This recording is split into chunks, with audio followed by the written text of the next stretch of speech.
Dünyada adamların şäherlere göçüp barmagy artýar we şäherler uly depkin bilen isleýär. 2050-nji ýyla çenli dünýäniň ýylatynyň 70 göterme şäherlerde ýaşarlar. Şäherlerde ýaşaýan ýylatyň sany takminan 9 milliarda ýeter. Dünýäniň ähli ýurtlaryna şäherleriň uly depkin bilen ösmegi bir näçe kynçylyklaryň ýüze çykmagyna sebäp boldy. Bu kynçylyklar adamlary we daşky urşawy yaramaz täsirini ýetirdi. Howanyň üýtgemek bilen bagly darpgynlygy çuňlaşdyrdy we biýodurlylygyň gitmegine sebäp boldy. Ýaşyl zowlaklaryň ýok bolmagy, adatdan daşary assy howa, şäherleriň üstüne emele gelýän goýy tüssü. Bu hakykat.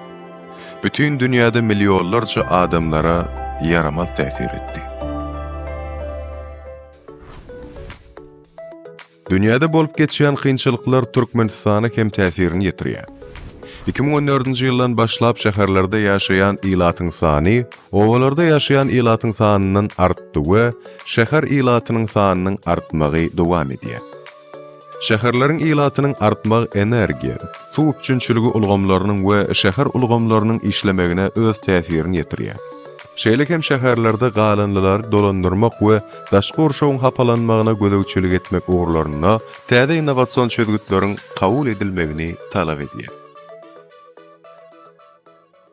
For over 30 years, UNDP has been a trusted partner of the government of Turkmenistan in environmental protection and climate resilience, supporting the fulfillment of the international commitments and the integration of sustainable development into national strategies.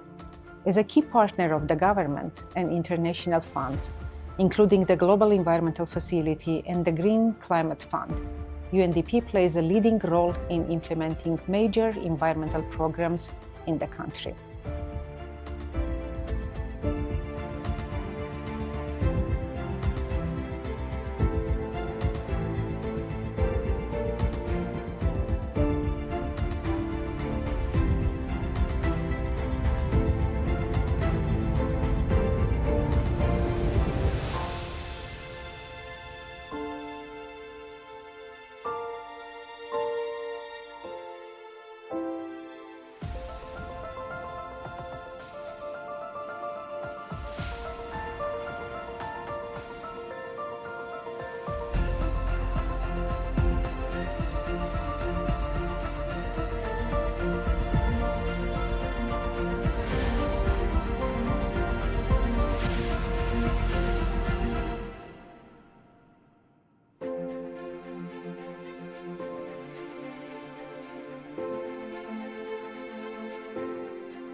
Biz Türkmenistanyň howanyň üýtgemegi wagtda alyp barýan döwlet siýasatyny goldaýarys we bu uğurda geçirilen çäreleri işçen gatnaşýarys.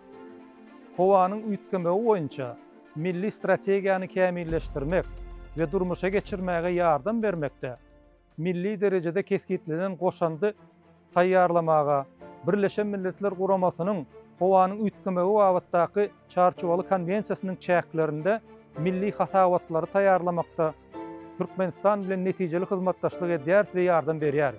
Our work covers the areas of Turkmenistan's climate agenda, including water and land resource management, ecosystem and biodiversity protection, climate change mitigation and disaster risk reduction, innovation and smart agriculture. We pay special attention to supporting rural women, promoting environmental education, and engaging youth in sustainable environmental practices.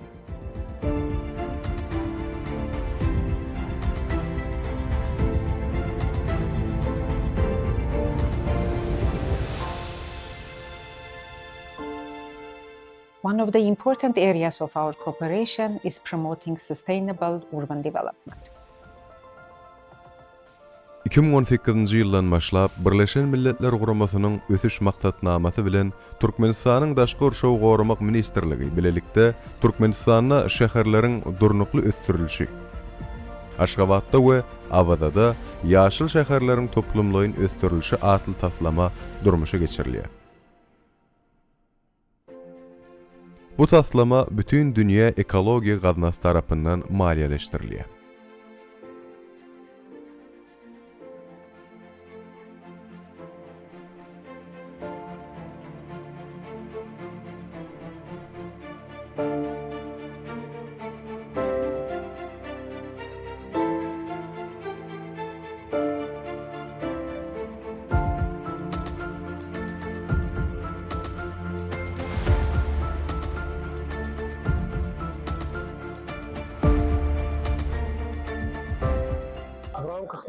Biziň taslamamyzyň çäklerini şäherleri durnukly dolandyrmagyň toplamlaýyn çözgütlerini öňe sürýär.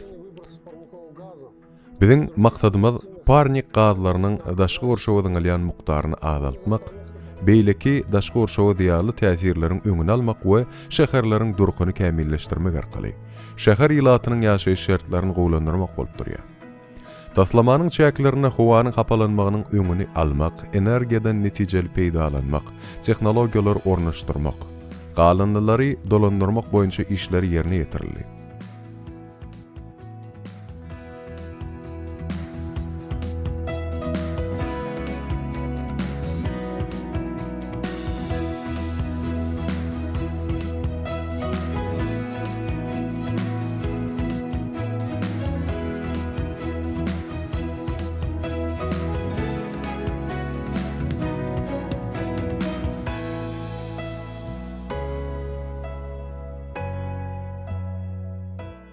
Taslamanyň çäklerini howanyň ütgemegi, energiýadan netijeli peýdalanmak, energiýanyň gaýtadan dikeldilýän çeşmelerini ulanmagy ösürmek, galynlary dolandyrmak ugurlarda hukuk gadalaşdyryş binýadyny kämilleşdirmek boýunça işler ýerine ýetirildi.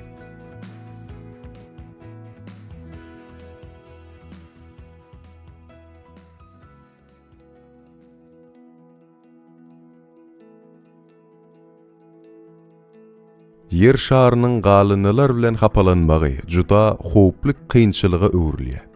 Meselen plastik 100 ýylla ýok bolup gidýär. Bolsa, daşky gorşaw we adamlaryň saglygyna juda uly ziýan ýetirýär. Şäheriň ýaşaýjylaryna galynlary dogry dolandyrmagy barada işleri geçirýäris. Biz Aşgabat şäheri boýunça 1000 tonna gazy galynlary ýygnadyk we olary görnüşleri boýunça seljerip gaýtadan işlenilmegini gazandyk. Galynlary dogry dolandyrmak babatda biz taliplaryň, mektep okupçylaryň, şäher ýylatynyň we hususy telekeçileriň arasyna düşündiriş okuwlaryny geçirdik.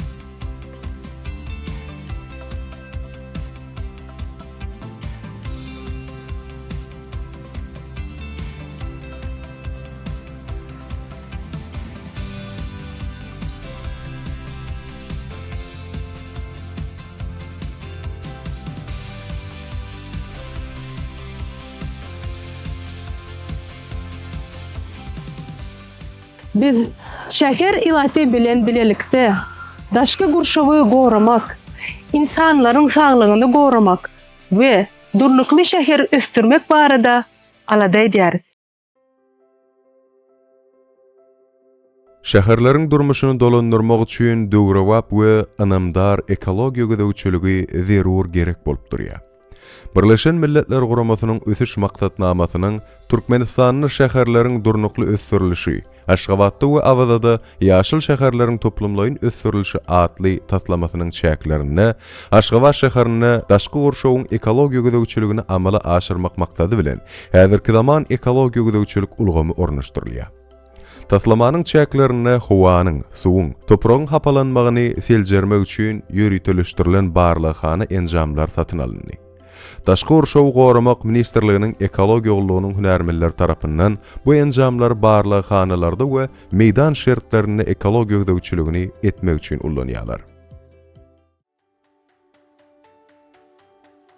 Mehmanhanalar toplumuna ýaşyl standartlar ornaşdyrmak taslamanyň esasy ugurlarynyň biridir. Bu bolsa durnukly, ekologiýa taýdan arassa, ýaşaýyş şertleri has oňoýly şäher durmuşyny döretmekde möhüm ädim bolup durýar. Yurdumuzy ösürmegiň döwlet strategiýasynda awada milli siýasatçylyk zolagy möhüm orny elýär. Hasyl mehmanhanasynda energiýany tygyşytlamak babatda öňdewarjy tejribeleri ornaşdyrmak maksady bilen Birleşen Milletler Guramasynyň ösüş maksatnamasy tarapyndan taslamanyň çäklerini ulumöçürli işler ýerine ýetirildi. Energiýadan netijeli peýdalanýan, suw tygyşytly ulanýan innowasion tehnologiýalar ornaşdyryldy. Howanyň hilne gödökçilik etmegiň täze usuliýeti girdildi.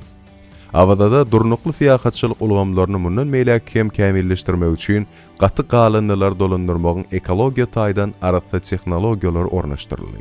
Birleşen Milletler Guramasynyň ösüş maksatnamasy awada milli siýasatçylyk zolagyna ilkinji gün elektrik stansiýasyny gurup işe girdi. Bu nusxalyk işler gün energiýasyny we gaýtadan dikildilýän energiýany energiýa çeşmeleriniň beýleki görnüşlerini mehmanhanalarda ulanmagy we parnik gazlarynyň daşky urşuwy zyňylýan mukdaryny azaltmagy ýardam berer. Gün elektrik stansiýasyna gurulan 29 sany panellerin kömegi bilen parnik gazlarynyň daşky urşuwy zyňylýan mukdaryny her ýyla 104 ton azaldylmagyna garaşylýar.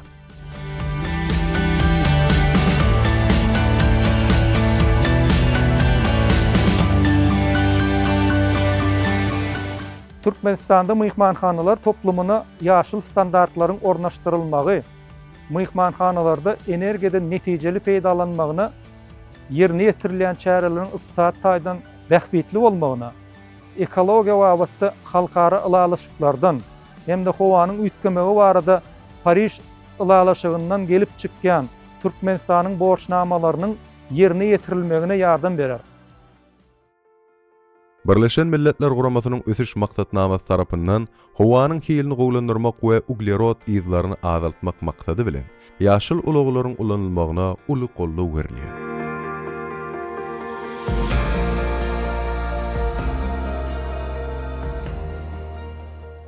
Taslamanyň çäklerine nusxalyk işleriň geçirilýän ýerlerine velosiped mendilleriniň bir näçesi gurulýar.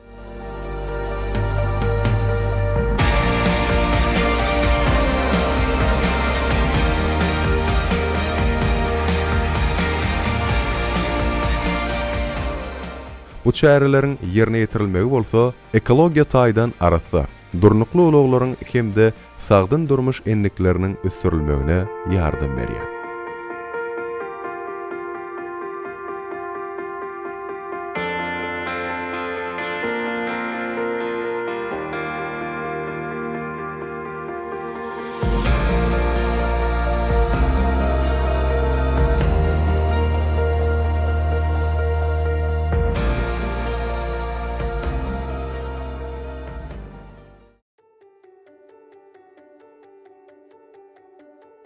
Birleşen Milletler Guramasynyň ösüş maksatnamasynyň Türkmenistana şäherleriň durnukly ösürilişi, Aşgabatda we awada ýaşyl şäherleriň toplumlaryň ösürilişi atly taslamasy, ýaşlaryň ekologiýa çärelerine gatnaşmagyna, geljege ynamly garamaga ýardam berýär.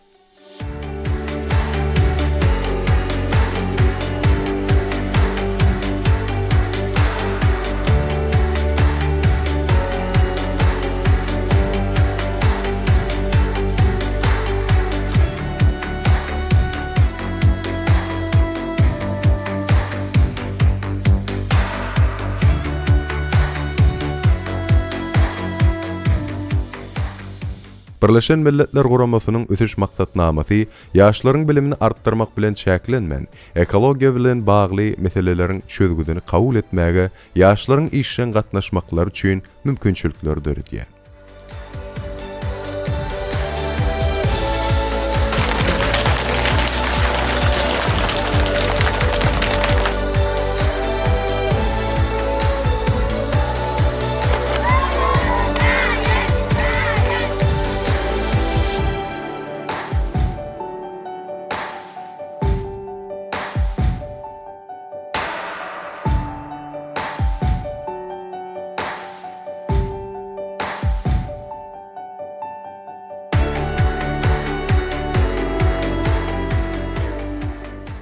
Taslamanyň çäklerine bäsleşikler we ýaşlaryň bilimini artdyrmak maksady bilen bir näçe çäreler geçirilýär. Bu bolsa, durnukly ösüş we ekologiya uğurlaryna, ýaşlaryň bilimini artdyrmagy hemde döredüjilik, täze innovasiýalar boýunça ukybyny ýokarlandyrmaga ýardam berýär.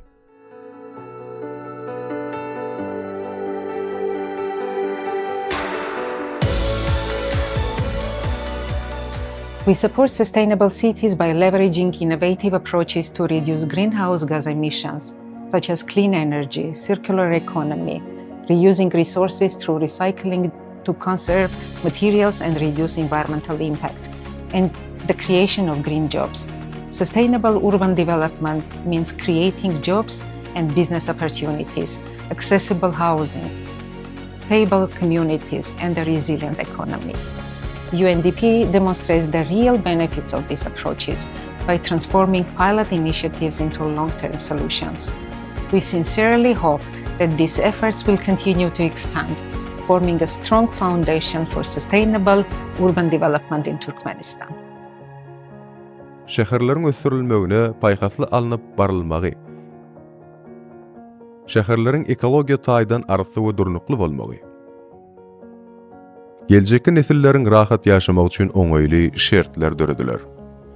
Durnukly şäherleriň geljegi biziň her birimize bagyldyr. Şäherlerimiziň howpsuz, arysy, ekologiýa taýdan durnukly, owadan we rahat bolmak üçin alad edelim.